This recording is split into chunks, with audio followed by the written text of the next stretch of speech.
ওদেরকে যে ওয়ার্ডগুলো আমরা প্র্যাকটিস করাচ্ছি, আমি বলেছিলাম যে আপনারা জাস্ট বানান করে উচ্চারণটা প্র্যাকটিস করাবেন।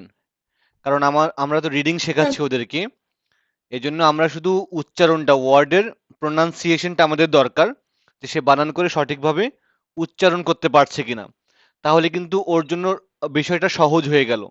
কারণ আমরা যদি বানানো শেখাই, অর্থগুলো আবার মুখস্থ করাই, তাহলে ডাবল চাপ হয়ে যাচ্ছে।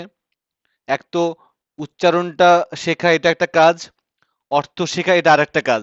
কিন্তু অর্থ এই যে মুখস্থ করে হুম। ইংলিশ শেখা যাবে না। এই জন্য আপনারা কিন্তু অর্থগুলো মুখস্থ করাবেন না।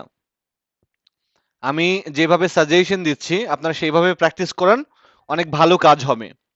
তারা জাস্ট উচ্চারণটা শিখবে, যেহেতু একই রকমের উচ্চারণ, দেখবেন খুব তাড়াতাড়ি উচ্চারণগুলো শিখে যাবে এবং সে ভাববে যে এটা তো খুব ইজি একটা কাজ, খুব সহজ কাজ।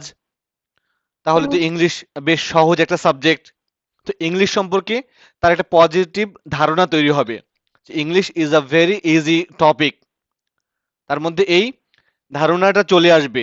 তো এই ধারণা আনার জন্যই মূলত আমরা এক্সট্রা লোড দেব না, অর্থগুলো মুখস্থ করাবো না।